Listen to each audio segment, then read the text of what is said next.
Hey there, welcome to Barely But Bravely. My name is Himanshi, and this is my little corner of YouTube where I talk about the in between moments when we feel like we are falling apart, still we choose to show up anyway.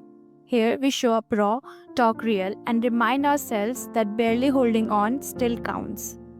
I started this channel because I believe there is power in being seen. And if you're here, maybe you are looking for that kind of space too.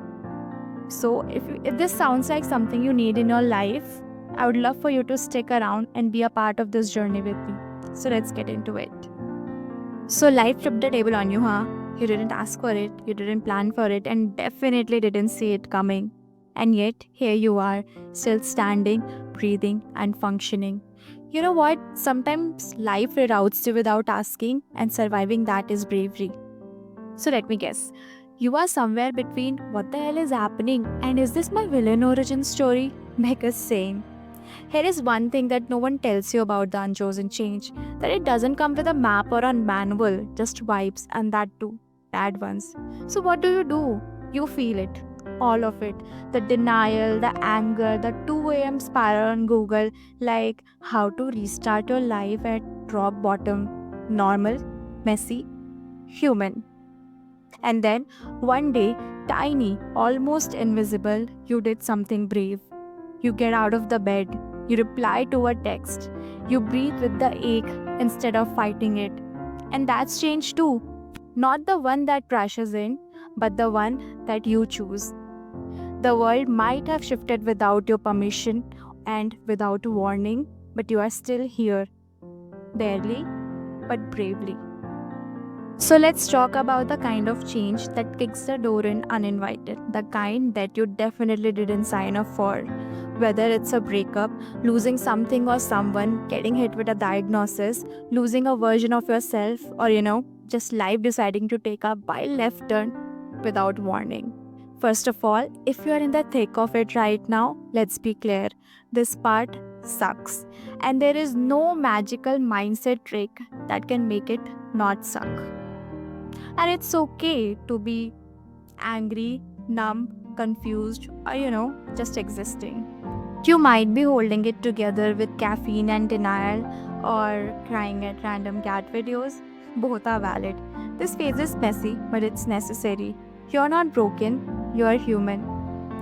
Here's one thing that no one talks about enough, that we grieve things we thought we would never lose: routines, people, version of ourselves, the plan that we made in our head. And that unchosen change comes with silent grief. And that grief deserves space even if no one else talks about it. For me, it was when I got injured and my body just stopped doing what it always did. I have danced all my life.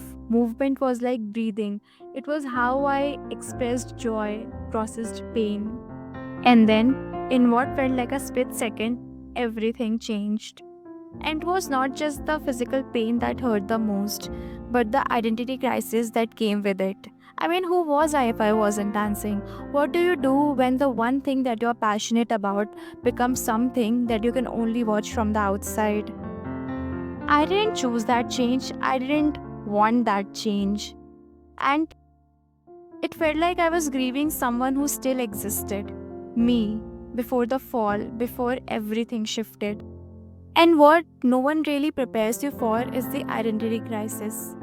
People saw me as strong, as a dancer, as someone full of energy, but inside I felt like I was falling apart. I didn't recognize myself. And the worst part was, I felt guilty for grieving because I was still here, I was still alive. But it was not me, not the me that I knew.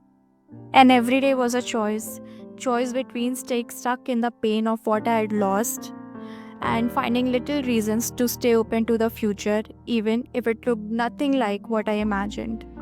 And listen, I didn't just wake up one day magically accepting everything. I cried, I raged, I numbed out, I spiraled. But between all these mess, I realized that bravery doesn't always mean fighting. Sometimes it means allowing. Allowing yourself to feel, to hope, to heal slower than you want to. to reinvent yourself inch by inch. And I don't know where this road will lead me, but I do know this. The version of me that came out of that storm, she's softer, she's stronger, and she doesn't take a single step, a single movement, a single moment of joy for granted anymore. So, what now? Eventually, when the shock fades, we start to ask different questions. Not, why did this happen to me? But, okay, what can I do with this? So, here are some practical but gentle advice. Start small. Make one choice a day. Don't rush the healing. And find your safe people. And please celebrate your tiny wins, because when everything feels big and hard, those tiny wins count. So, here is what I want you to know. There is this quite kind of brave in just showing up, waking up, trying again, and not giving up, even after everything feels upside down. You are allowed to be scared and still move. You are allowed to be sad and still hope.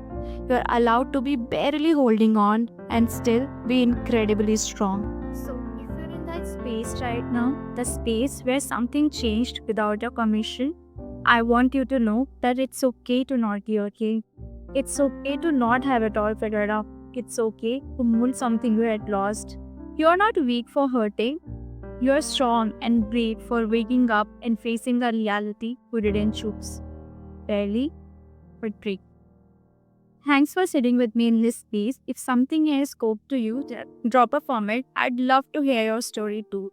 And if you're on your own journey of growth, healing, or just figuring it out, hit subscribe. We are in this together. See you all in the next video.